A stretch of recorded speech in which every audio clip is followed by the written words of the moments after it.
Hi folks, I'm Rohin from Varotech and welcome to this video on how to make my small business cyber secure. In this part 1, we'll look at backups as the first step of your cybersecurity strategy. Now if you'd like more information on backing up your data, then drop a thumbs up in the comments below. Firstly, let me say this. Having periodic backups of your data on a USB stick or an external drive is absolutely better than no backup. If something was to happen with your computer or there's a hack attack, at least you would have a separate copy of your data to recover from and minimize data loss.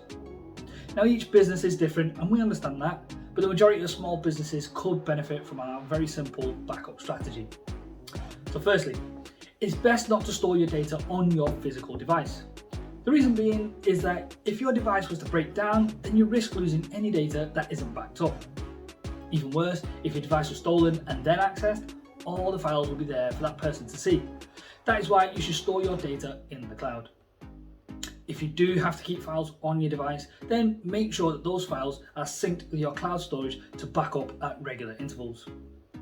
Second, back up your cloud storage. With the pandemic, many small businesses leveraged the resources that they had and turned mainly to Google and Microsoft for their cloud storage. What is largely unknown is that these providers have it in their T's and C's that their cloud storage isn't backed up, and if they suffer an outage, then they will not be held responsible for any loss of data. Therefore, back up your cloud storage. Thirdly, if you do have files on your devices, then also consider backing up your whole device, software and all. This is known as a bare metal backup. If one of your devices did happen to go kaput, then when that device is replaced, you can restore it completely from a previous backup. Thanks for watching this part 1 video on how to make my small business cyber secure. Please do like, share and tag someone in the comments if you'd find this video useful. Thank you for watching and I'll see you on the next one.